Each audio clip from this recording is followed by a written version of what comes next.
Pandian store serial upcoming ப்ரோமோவில் என்ன நடக்க போகுதுங்கிறத இந்த ப்ரெடிக்ஷனில் பார்க்கலாம். நம்ம ராஜி வந்து வீட்டுக்கு கூட்டிகிட்டு போகலான்னு சொல்லி முத்துவேலும் அவங்க ஒய்ஃபும் முடிவெடுத்திருக்காங்க. அதை பற்றி குமார்கிட்ட பேசவும் குமார் வந்து என்ன நடந்துச்சு அப்படின்னு சொல்லி கேட்குறாங்க.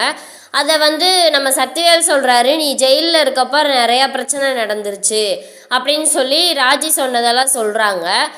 அப்புறம் வந்து அப்பத்தா வந்து என்ன சொல்கிறாங்க, இப்போ ராஜி இங்கே கூட்டிகிட்டு வர்றது சரிதானா அப்படின்னு சொல்லவுமே, ஏன் அப்பத்தா சரியில்லைன்னு நீ எப்படி கண்ட, நாங்கள் வந்து ராஜியை கூட்டிகிட்டு வரதா போகிறோம் அப்படின்னு சொல்லவும், வேண்டாம் அவள் பேசாமல் அங்கே இருக்கட்டும், அரசிக்கும் ராஜிக்கும் நடந்த கல்யாணம் ஒன்றும் கிடையாது அப்படின்னு சொல்லிட்டு இருக்கவும், அதை எப்படி அப்பத்தா ஆத்தா நீ கண்டுபிடிச்ச, இந்த ரெண்டு குடும்பமும் ஒன்று சேரணுங்கிறத நீ பேசிகிட்டு இருக்க, அதுவே இந்த குடும்பம் ஒன்று சேரவே வேண்டாம், அதுவும் என் பொண்ணோட வாழ்க்கையை வச்சு இந்த குடும்பம் ஒன்று சேர வேண்டிய அவசியமே இல்லை அப்படின்னு சொல்லிட்டு கிளம்பி போகிறாங்க. அவங்க முத்துவேலும் அவங்க ஒய்ஃபும் போய் கூட்டிகிட்டு வரலாம் அப்படின்னு சொல்லிட்டு போகிறாங்க. போய் ராஜின்னு கத்திக்கிட்டு இருக்கோம். ராஜி வெளியே வர்றாங்க. வெளியே வந்து வாங்கப்பா உள்ளே வாங்கப்பா அப்படின்னு சொல்லி கூப்பிடவும், நாங்கள் உள்ளே வர்றதுக்கு வரல, உன்னை கூட்டிகிட்டு போகலான்ட்டு தான் வந்தோம் அப்படின்னு சொல்லவும், எல்லாத்துக்குமே அதிர்ச்சி ஆயிடுச்சு. என்ன திடீர்னு இப்படி நடக்குது அப்படின்னு சொல்லிட்டு, வாராஜி நம்ம வீட்டுக்கு போயிடலாம் அப்படின்னு சொல்லிட்டு கூப்பிட்றாங்க.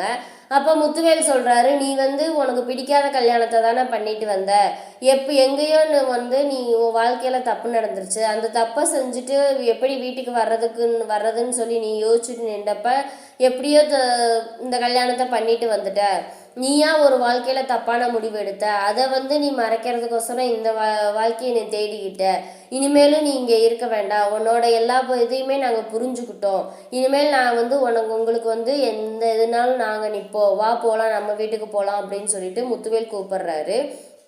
அவங்க அம்மா ராஜியோட அம்மாவும் கூப்பிடுறாங்க, வாராஜி நம்ம வீட்டுக்கு போயிடலாம், அரசியை வந்து அவங்க அம்மா அப்பா கூப்பிட்டப்ப அவள் பேசாமல் வந்தால எதுவுமே பேசாமல், நீ மட்டும் ஏராஜி இப்படி நிற்கிற, வாராஜி நம்ம வீட்டுக்கு போயிடலாம் அப்படின்னு சொல்லி கூப்பிடுறாங்க. கூப்பிடவுமே ராஜி இருந்துக்கிட்டு, இல்லைம்மா நான் வரல அப்படின்னு சொல்லிட்டு எதுவுமே சொல்லாமல் நின்றுக்கிட்டு இருக்காங்க. ஏராஜி இப்படி தடுமாறி நின்றுட்டு இருக்க, நீ வந்து அவ்வளோ கஷ்டப்பட்டெல்லாம் இனிமேல் இந்த வீட்டில் இருக்க வேண்டாம், இனிமேல் வா நம்ம வீட்டுக்கு போயிடலாம், உனக்கு வீடு இருக்குது, அன்னை சித்தப்பா சித்தின்ட்டு நிறையா பேர் இருக்கும், அப்புறம் ஏன் நீ வந்து இங்கே இருக்கணும், பிடிக்காத ஒரு இடத்துல நீ இனிமேல் இருக்கணும், இன்னெல்லாம் வேண்டாம், வாராஜி நம்ம வீட்டுக்கு போயிடலாம் அப்படின்னு சொல்லி எவ்வளவோ 2 பேர் எடுத்து சொல்கிறாங்க.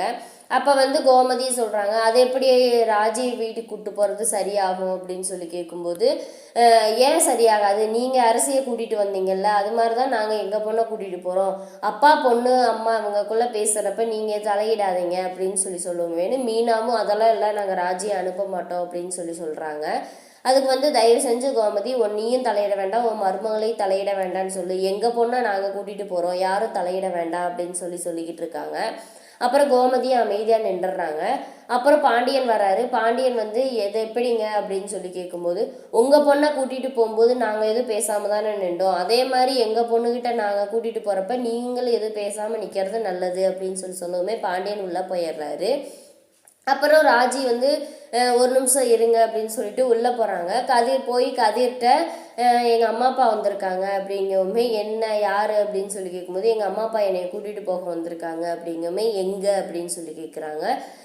அதுக்கு வந்து நம்ம ராஜி, எதுவுமே நீ புரியாத மாதிரி தான் நடிச்சிட்டு இருக்கியா, இல்லை என்ன நடக்குதுன்னு தெரியுமா தெரியாதா அப்படின்னு சொல்லி கேட்கவும், இப்போ எங்கள் அம்மா அப்பா வந்து என்னை வீட்டுக்கு கூப்பிட்டு போகிறாங்க, நான் வந்து இத்தனை நாள் வந்து என்னை பார்க்க மாட்டாங்களா, பேச மாட்டாங்களா, என் கூட பழக மாட்டாங்களான்லாம் நான் அவ்வளோ தூரம் நான் ஏங்கினேன், ஆனால் இப்போ எங்கள் அம்மா அப்பா வந்து என் பெயரை சொல்லி கூப்பிட்றாங்க, எனக்கு அவ்வளோ சந்தோஷமாக இருக்குது, அது மட்டும் இல்லாமல் என்னை அவங்க வீட்டுக்கு கூப்பிட்றாங்க, நான் என்ன பண்ணட்டும் அப்படிங்கவும், ஓன் விருப்பம் அப்படின்னு சொல்லிடுறாங்க. என்ன சொன்ன அப்படின்னு சொல்லி கேட்கவுமேனு, இல்லை உங்கள் அம்மா அப்பா உன்னை கூப்பிட்றாங்க, இதில் என்ன முடிவெடுக்கிறதுன்னு நீ தான் முடிவு பண்ணணும் அப்படின்னு சொல்லிடுறோமேனு ராஜி வேகமாக போகிறாங்க. போய், இல்லைப்பா நீங்கள் வந்து இத்தனை நாள் கழித்து என்னை தேடி வந்தது எனக்கு ரொம்ப சந்தோஷம், என்னை கூப்பிட்டது ரொம்ப சந்தோஷம், அதே மாதிரி எனக்கு எந்த பிரச்சனைனாலும் நீங்கள் நிற்பேங்கிறதுல நீ சொல்லாமல் சொல்லியிருக்கீங்க, எனக்கு இதுவுமே ரொம்ப சந்தோஷம்தான், எனக்கு எல்லாமே சந்தோஷம்தான், ஆனால் வந்து நான் கதிரை விட்டு நான் வரமாட்டேன், நான் இங்கே தான் இருப்பேன் அப்படின்னு சொல்லுவோமே, ஏன் ராஜி பிடிக்காம தானே ராஜி இங்கே இருக்க அப்படின்னு,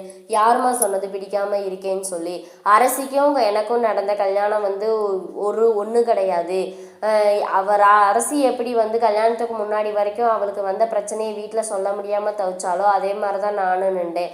ஆனால் அதுக்கப்புறம் கல்யாண விஷயத்தில் எல்லாத்துக்கும் பயந்துக்கிட்டு அரசி தனக்குத்தானே தாலி கட்டிட்டு வந்து அங்கே நின்றுச்சு. ஆனால் நான் அப்படி இல்லை. கதிர் வந்து என் கழுத்தில் தாலி கட்டிட்டாரு. நாங்கள் வந்து ரிஜிஸ்டர் பண்ணிட்டோம், கோயிலில் கல்யாணம் பண்ணி ரிஜிஸ்டர் பண்ணிட்டோம், அதனால நான் வரல அப்படின்னு.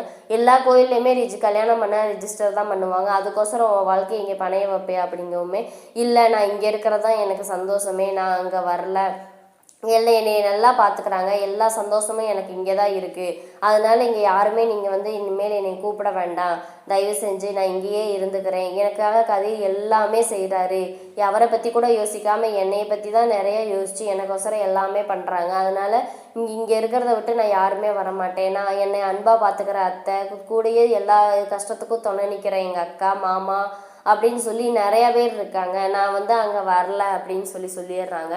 நல்லா யோசிச்சு முடிவெடு ராஜி அப்படிங்கும். நான் நல்லா யோசிச்சு தான்மா நான் முடிவெடுத்திருக்கேன். நான் அங்கே வர்றதான் சந்தோஷம்னு நீங்கள் நினச்சிங்கன்னா அது தப்பு. எனக்கு இங்கே இருக்கிறதா சந்தோஷம், இதுதான் என் குடும்பம், இதுதான் என் வாழ்க்கை, எனக்கு கதிர் போதும், இத்தனை பேர் இருக்கிறதுக்கும் மேலே எனக்கு கதிர் இருக்கான், அதுவே எனக்கு போதும் அப்படின்னு சொல்லிடுறாங்க. அப்புறம் கோமதி இருந்துக்கிட்டு சொல்கிறாங்க, இவ்வளோ நேரம் அப்பா பொண்ணு பேசுகிறதுல வந்து நான் தலையிடக்கூடாதுன்னு சொன்னீங்க, நான் பேசாமல் இருந்தேன், இன்னும் ராஜியே சொல்லிடுச்சு, இனிமேல் என் வீட்டு மருமகளை கூப்பிட்றதுக்கு உங்களுக்கு எந்த உரிமையுமே கிடையாது, இது என் மருமகளை எல்லாருமே நாங்கள் தலையில் வச்சு தாங்குவோம், இனிமேல் அவளுக்கு எந்த குறையுமே வராது, அதுக்கு நான் பொறுப்பு, அதே மாதிரி இனிமேல் என் மருமகளை கூப்பிடணுங்கிற ஒரு எண்ணமும் உங்களுக்கு வர வேண்டாம், நீங்கள் இங்கேருந்து கிளம்புங்க அப்படிங்கிறவுமே கிளம்பி போயிடுறாங்க. எல்லாத்துக்குமே சந்தோஷமாக இருக்குது. இன்னும் இதுக்கப்புறம் என்ன பண்ண போகிறாங்கங்கிறத வந்து அடுத்த வீடியோவில் பார்க்கலாம். இந்த வீடியோ பிடிச்சிருந்தா மறக்காமல் லைக் பண்ணுங்கள்.